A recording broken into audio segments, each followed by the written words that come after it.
What's up, everybody? Welcome back to another episode of Tales from the Catacombs, a Transylvanian Q&A with me and you, if you submitted questions. If you haven't submitted any questions, or if you'd like to, drop a comment, write me, reach out. I'll try to include you on one of the next videos that I do like this. So today we're gonna start back in on a really good question from Mike Drizzo, 82. And he asks, how relevant and important is it to you and the community to fight against things like NSBM or any far-right, fascist, or white supremacist bands which exist or come to exist in the future? Is it a true presence or threat, or even something that needs focused on or pointed out in the scene, in your opinion? So that's definitely a multi-layered question. I'll try to give you a simple answer for that.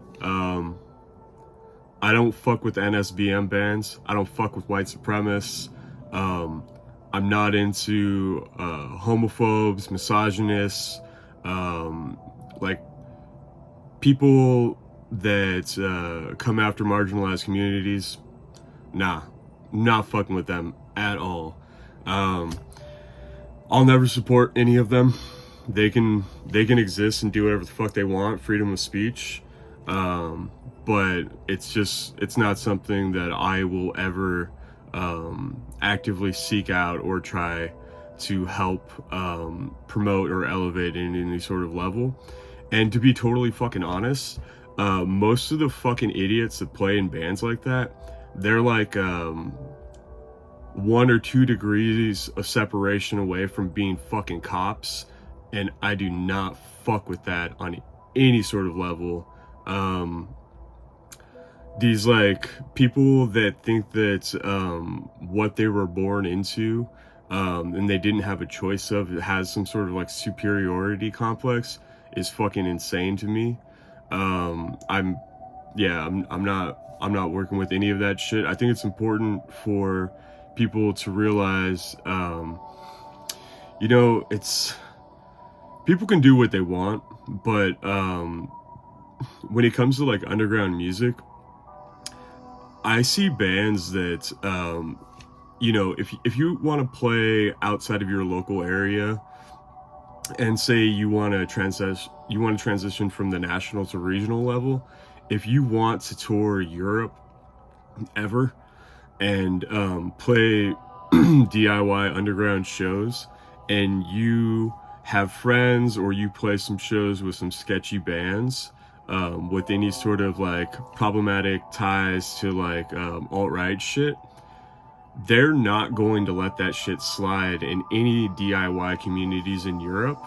So is it really worth tarnishing your legacy of what you're trying to do by playing a show or jeopardizing something that could potentially hurt you and your bandmates in the long run?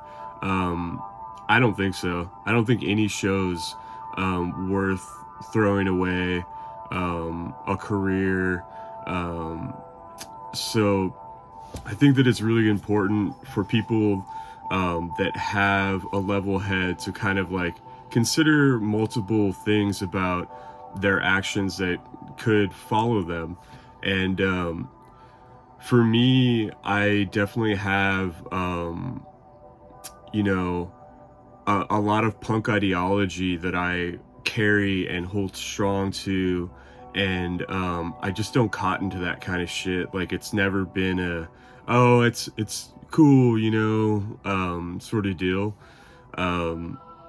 Sure, we can listen to like Burzum, like everybody in the world listened to them. I remember being in 7th and 8th grade and all my friends being into them, and they have pretty good music, and Varg is fucking a comical person to watch before he got deleted off the internet.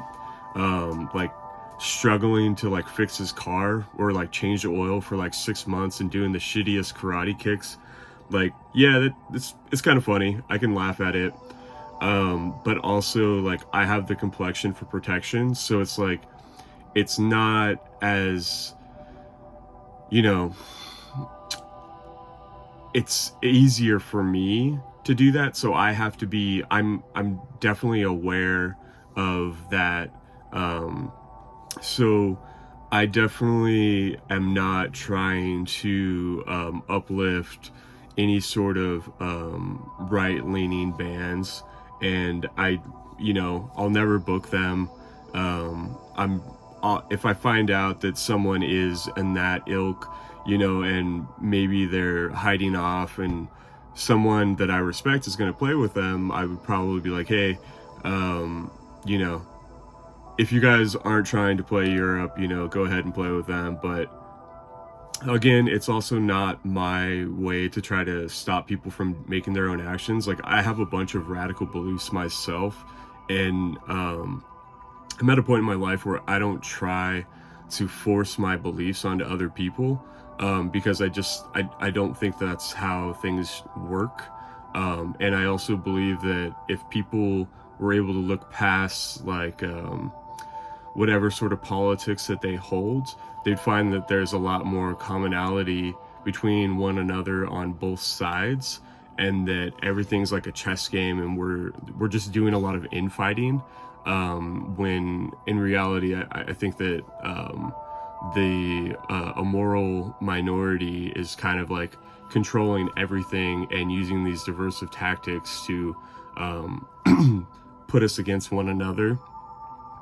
So, I try to keep all that shit to myself, and not really push it, but I definitely am aware of it, and it's something that I personally don't condone, and wouldn't necessarily try to spend any time, money, effort, or energy promoting that sort of shit. Whether or not people want to say it's like a like snowflake sort of thing or whatever, it's like, dude, I'm not necessarily I'm not sure that I'm the target audience for that sort of stuff. But we can get after it. We can figure shit out. So yeah, I think that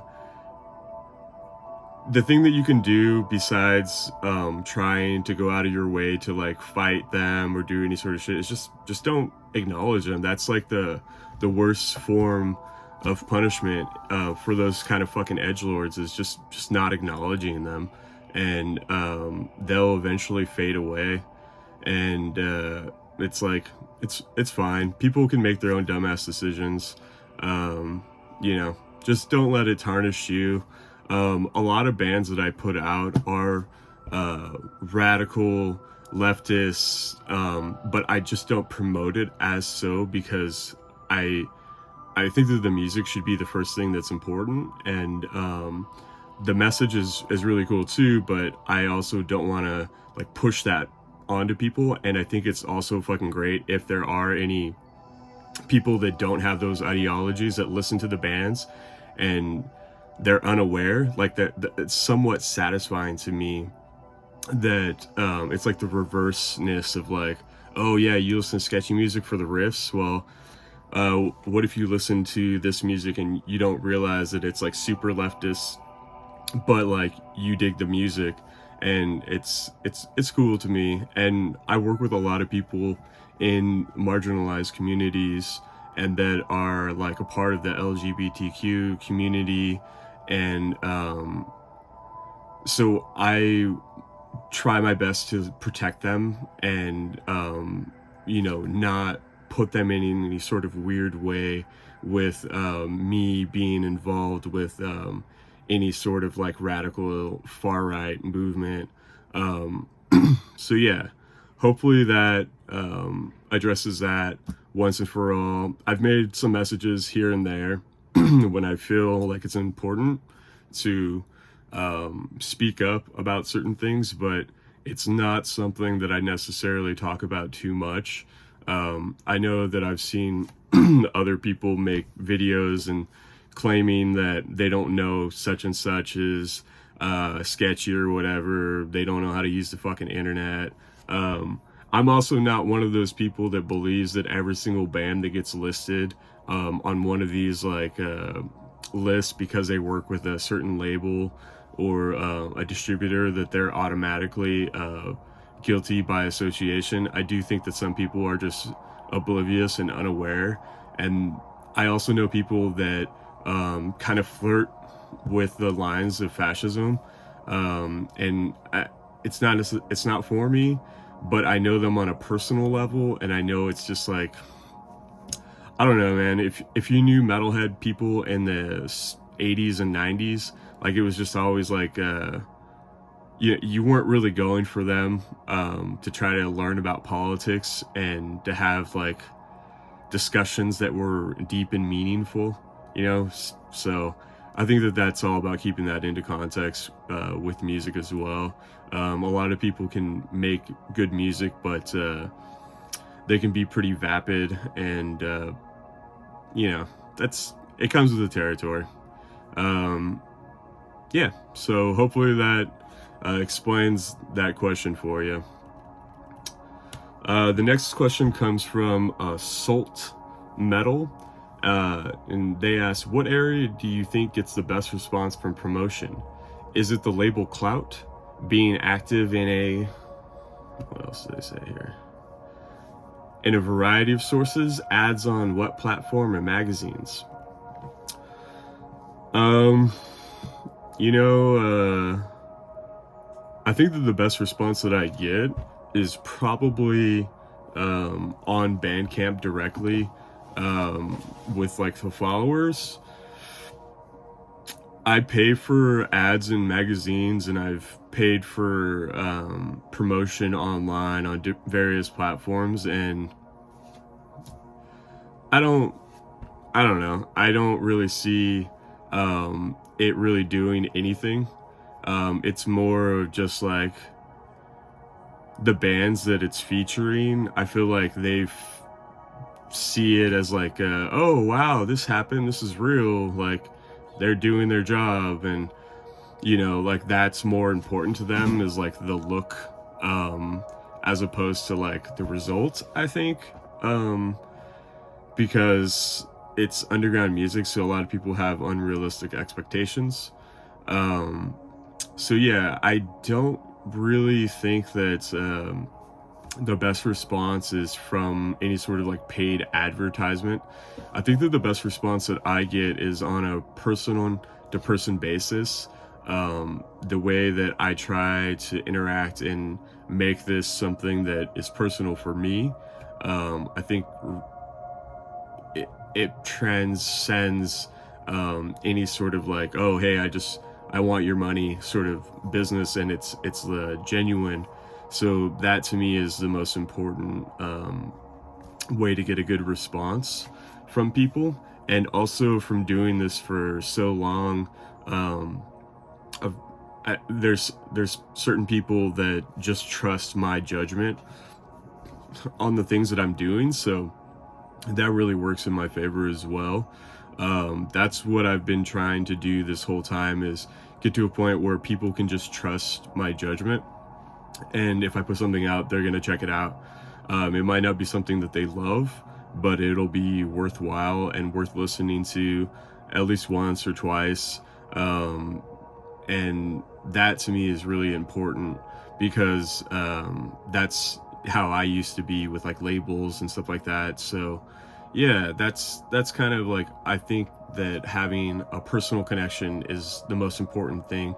You can find yourself in ads and you can do promotion or whatever, and that's good. You might find a couple of people that wouldn't have known about you otherwise, but I think that word of mouth is the strongest point. And you know, I try to take care of everybody that does orders for me, and sometimes I'll send extras, and I ask people that if I send them an extra of the same thing, because sometimes it's hard for me to keep track of what I've sent to people that, you know, have ordered 100+ tapes from me. I will just say, hey, give one of those extra copies to one of your friends, or like, you know, pay it forward to somebody else. And that to me comes back, and that's much more valuable than any sort of paid promotion that I've done thus far. I know that that's like maybe not the best answer, but to me, that's what I put the most truth into, is word of mouth. So yeah.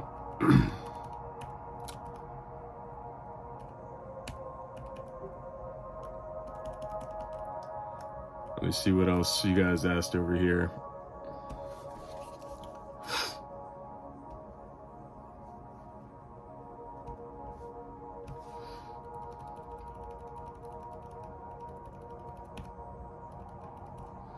All right, so we got a really big question here.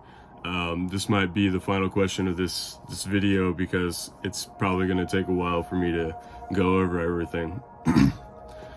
And Brango, I don't fucking know. Brandon, you got a crazy name, dude. Like, I guess I dead named you, but you got a crazy name that you just changed it to. This is a question from Brandon from Coffin Rot, Live Sick, and Prosody. And if you know, you know. So, yes, a lot of underground labels these days tend to only release specific kinds of music that fall within extreme categories like death, black, and grind. Some even focus purely on only one style. You don't. You've released everything from ambient synth, dark wave, punk, grind, doom, sludge, goth, DM, BM, and rock styles. Sifting through orders, do you find that your customers take advantage of this and explore the many different bands, or do a lot of people tend to focus on specific kind of releases from you? Also, in the same vein, do you think overall that by releasing so many styles of music, this has helped Transylvanian in garnering a loyal fan base without having to rely on massive promotion, or is that something that has slowly happened over time? Wow. So, Brandon, you straight up answered my last question, and I should have just read your fucking question to that, because that was the gist of it. So, I think that labels that only put out a specific style of music, you know, good for them. To me, I don't give a shit about any of those labels. I don't buy shit from them. I don't really care. I can appreciate what they're doing as a label, and the promotion and the reach that they're sharing with bands, but I play in death metal bands. I play in doom bands. I don't want to just listen to that. Everything that I release is something that I genuinely like, and I like all genres of music, except for folk punk. I fucking hate folk punk. Fuck you guys with that shit. But outside of that, I can find good in pretty much everything. I can even laugh at ska, you know? So I don't want to ever be pigeonholed as to doing only one specific style of music, because that's just not what I listen to on a day-to-day basis. I put out a lot of extreme metal because I play in extreme metal bands, so I happen to know a lot of people that are in extreme metal bands that I wouldn't mind sharing my platform with and supporting. So I do a lot of that, but that's not, you know, what I'm listening to on a day-to-day basis. I've been a huge fan of ambient music and electronic music for almost as long as I've been into metal. I think like second grade or something like that, or first or second grade. Whenever the movie Hackers came out, it was like my favorite movie, and Orbital is on the soundtrack. And if you're familiar with that Orbital song, you understand. And I mean, they reused it on Mortal Kombat, and it's a bunch of times, and I fell in love with that track, and like, it's still to this day can give me chills. So I've been a fan of just music in general. When I was younger, I think the thing that kept me from ever claiming punk music or being punk was the fact that me and all my friends, we all listened to punk music, but they all became punks, you know, and so it became like a fashion show, and I never really understood that. So I always kind of like rebelled against that, because I saw that as like, you guys are fucking posers. Like, what is this shit? Like, when did you become a music genre? Like, I don't call myself ambient, but it's my favorite genre of music, you know? Like, how the fuck would I be ambient? But with that said, I definitely gravitate towards more punk ideology than probably anything else, because DIY has been like one of the most important things to me in my life. So, you know, regardless of whether I call myself punk or not, I don't. I like different styles of music, and, you know, I try to release stuff that I like. And over the last couple of years, I've experimented a little bit more with bringing stuff in that I generally like, that, you know, other people might not, and I'm not really too afraid if they will or not, because I like it, and it's something that I want to be a part of my legacy and of my history and of like what I'm doing. So yeah, I'm definitely into goth music. I've been into goth music since I was you know, an early teenager, if not younger. I mean, listening to, I mean, The Cure is one of my favorite bands of all time. And then like another one of my favorite bands of all time is The Cure's their favorite band, or one of their favorite bands of all time as well. And it's just like, there's a lot of those bands that are like really important to me. So I try to put out bands that I like and respect, and I would definitely like to put out other things as well. I've put out some like rock music. I really like psychedelic rock. Before I started this label, in between my first label and my second label, because I've done a couple of labels, I used to do primarily focus on like psychedelic rock. So I found a couple of bands that I've been able to put out that fit that mold with this label. And you know, I'm just trying to incorporate a lot of the things that I enjoy and using this platform, because I thought about doing like a sub label, or doing another label just to do certain releases like hardcore or whatever. But at this point, I'm like, I've spent so much time building this label that I'm just like, you know what, I'm gonna fucking just do it on here, because this has a built-in audience already, and why should I start up from the ground floor? That's not to say that I don't have artwork and everything for another label and a name for it and everything, because I've definitely been sitting on a name and artwork for another label for a while. But I'm most likely not going to do that anytime soon. I'm going to just keep on incorporating the things I like onto Transylvanian. There's not a lot of like punk stuff that I've done. It's not for a lack of it. It's just, I think that some of the punk bands, you know, that I would typically go after, I don't think that they have a problem with finding labels. So it's like, it's a little bit harder of a pitch, you know, to be like, hey, work with a predominantly like metal label. I've put out some cool post-punk and death rock, and I have actually 2 records coming this year from really cool dark post-punk bands that I love, and it means a lot to me that they trust me to put it out, when a lot of the stuff that I work with is a lot of death metal and black metal and extreme metal in general. But I think that the releases that I put out that aren't those things, since they're so starkly different, they're really important and worthwhile. So I'm definitely hoping that by doing those releases, that will open up channels for me to do more in that realm. Ultimately, one of my favorite genres of music is trip hop. Like, Portishead is an easy top 5 favorite bands of all time, um, for me. So if I can find something like that, like, I would love that. I also love grunge music. I grew up loving it.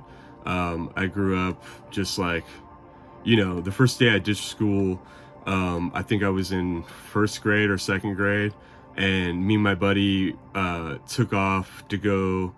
We took off on our skateboards and skated out and smoked cigarettes and cried when Kurt died. That was like fucking huge for me, and that's like that's just like a band that was with me at like a young age. So watching like the commercialization of Nirvana as I get older in life and seeing all these fucking normal people, which I get it, like it was popular and stuff like that, but it's still kind of weird, is interesting. But at the same time, like, that was an important band to me, and grunge music was important to me. So I would definitely open to some good grunge or post-grunge music. I heard that there's this band from Portland that existed for a while called Prosody, and they have some pretty good stuff that people may or may not be hearing some point soon. I think that might be coming true, so we'll be able to test people to see if they're ready for some post-grunge. I love that stuff. I also have no shame in the fact that I grew up and liked nu metal. I fucking love the Deftones. Like, that's one of my favorite bands. I really don't give a shit what anyone has to say about any of that. Like, some extreme metal people that have weird affinities for not liking things that aren't extreme metal. Like, I'm sorry that you got a dry ass dick, bro. Like, I don't know what your deal is, like, but I imagine people don't like to be around you because you sound like a fucking idiot and a curmudgeon. So, like, if you're stuck on only listening to certain type of music, sucks for you, man. So yeah, I definitely don't want to ever be pigeonholed, and I want to explore other things. If I can find a really good shoegaze or a really good emo band, I would definitely try to work with them as well. There's so much different good music out there that I would love to work with, and I feel like now, a decade plus into doing this label with enough notoriety, it seems like people are a little bit more trusting of working with me from different genres and different niche pockets of artistic communities. So I can kind of maybe have a better shot at working with some of these artists. So that's definitely something that I'm going to be looking to do, because I want to do more outside of the box sort of stuff. And to circle back to the other labels that only they like specialize in some level of extreme metal, like, that's fine, I guess. But to me, you're just kind of like carbon dating yourself and putting yourself in this like small box of like, when the bubble pops, it's just going to be like, well, what the fuck are you going to do now? You've kind of like painted yourself in a corner, where for me, I want to just keep on putting out stuff that is different and experimental, that allows me to transcend sort of any sort of particular timepiece, because I love music first and foremost, and that's why I do this, is to put out music that I love and appreciate. And I'm I'm not chasing any like one particular extreme metal band and or like established acts. I really don't care. I just want to find music that I dig and push it to the masses, because that's what I can do. So yeah, I got a lot of really cool stuff coming up. I appreciate the comments. If anyone else has any comments, drop them. write me a message. Take care. Peace.